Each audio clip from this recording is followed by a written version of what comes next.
Hello, Princess on a Pillow here. I am here to do a review slash recap with my opinion on Married at First Sight, Season 18, Episode 2. It's titled Windy City Weddings. Let's get started. First couple is Madison and Alan. It's Madison and Alan's wedding. I do not think these two are a match. I don't think she is going to like Alan. I like Alan though.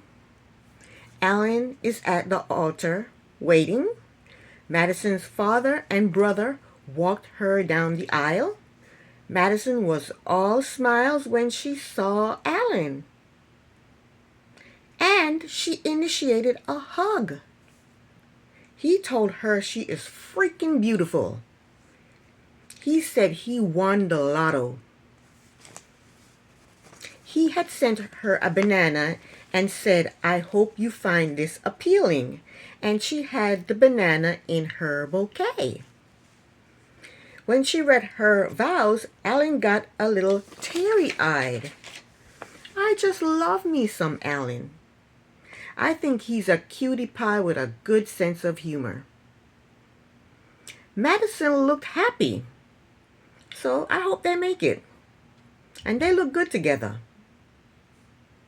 This is the couple I'm going to root for. So they are married. Madison has nothing but nice things to say about Alan. She thought he looked good in his suit. She loved that he had a huge smile on his face when he saw her. She loved his eyes. And she loved his sense of humor. After they got married, they went off together to pop champagne and talk.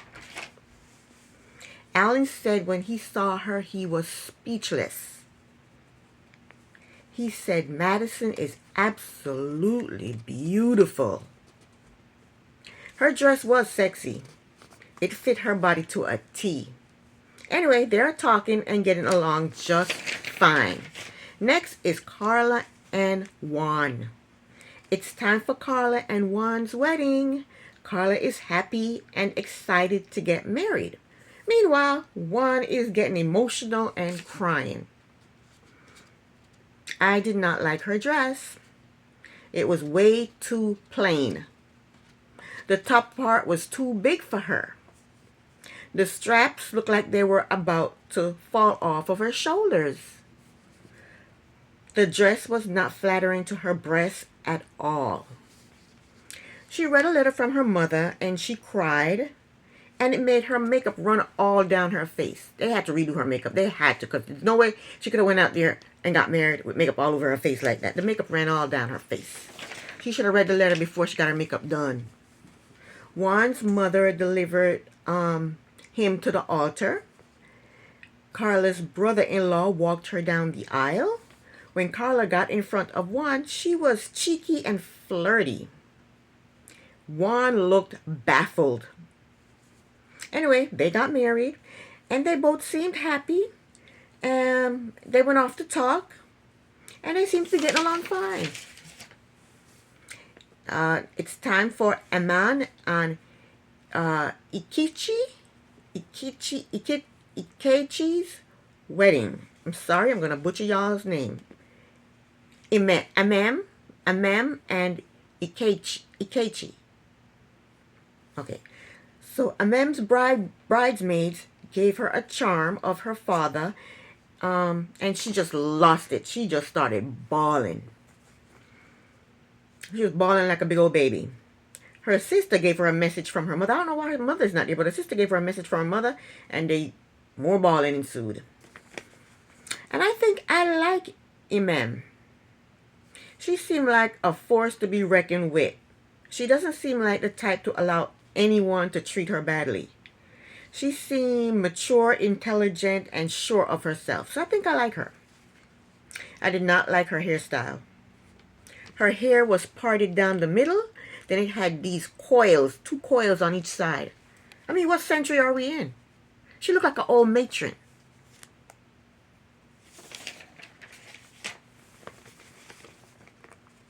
Her dress was form-fitting. That was okay.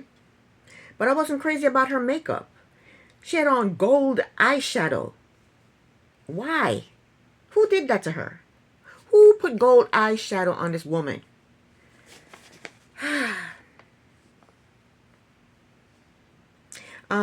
Ikechi wrote her a poem. And I don't think I'm going to like Ikechi. He has way too many tattoos for my liking. And he seems boring. The poem that he wrote her, it didn't do anything for me. She seems to like it, and the bridesmaid, they seem to like it. She sent him a gift, and the gift looked like an empty liquor bottle. I don't know what that was all about. He didn't seem impressed with it. So Ikechi's mother delivered him to the altar, and Emem's cousin walked her down the aisle, and she's taller than Ikechi. I don't know, maybe it's her heels. I don't know, but she is taller than him. Why do they give these tall women short guys? When she was standing at the altar, it seemed to me like she hunched herself over to be closer to his height. It seemed like that's what she did. And his vows were not vows, they were a prayer. I don't think he understands what a vow is. A vow is something like, I will always be there for you. I will be your strength when you're weak. I promise to keep you safe and happy. Those are vows. What you promise to do. What you are going to do for her. Those are vows. Okay? I don't think he understands what a vow is. Because he said a prayer. He ain't saying no vow. They got married. And I think she was more excited than he was. They went off to talk. And I do have to mention this. When she was walking in her heels, when she was walking down the aisle in her heels, when she was walking back up the aisle in her heels, when they walked over and sat down in her heels, you could tell she's not used to walking in heels. She was walking all like a lurch. She wasn't walking sophisticated and gliding. She was walking like lurch. You can tell she doesn't walk in heels. I don't know why the hell she put on heels. She needs to put on some flats to save her feet from hurting and to knock her height down a bit. Go put on some flats, girl. It's okay. Your dress is long. Nobody gonna see. And I'm very curious to see if they are going to make it. Very curious. Next up, Camille and Thomas. They got married last episode. They were the first couple to get married. So now they're sitting down and talking and popping champagne. And this is the part of the wedding I don't like. This is a part of the show that I don't like. I don't like the wedding. I don't like the sit down and talking. I don't like the reception. All that stuff is boring. What I want to see is when they get to the honeymoon. When they get to the honeymoon is when they show their true colors, because they have to actually live with each other, and they're going to show their true colors, you know? That's the part I like. I can't wait for the honeymoon. Last but not least, we have Michelle and David. It's time for Michelle and David's wedding. It's not only the wedding, it's also David's birthday. He's 36. His brother gave him a book on how to be a good husband. And David seems like a spoiled brat to me. I don't know him, but he seems like he's not mature enough to get married. And he also, I saw his nails. He also looked like he's a nail biter. That's gross. That's gross. And we heard last episode that he's a mama's boy. We don't like mama's boys over here. And then we found out that he lives in his parents' basement. He's truly a mama's boy. Truly a mama's boy. He doesn't know how to leave the nest. I don't see it working for this couple. She's independent and he's not. He claims he has 2 jobs, but why should I pay rent or mortgage when I can live in my parents' basement? That type of mentality, that type of thinking is no good for a 36-year-old person.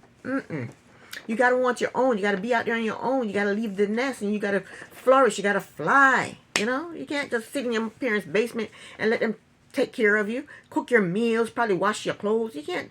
No, you need to fly off and do your own thing and be your own man and be your own person. You know? You want to get married and have kids. What are you going to teach your kids to do? What are you going to teach them to do? Anyway, that was the end of the episode. This is the end of my review. Thank you so very much for watching. Princess on a Pillow here. Bye.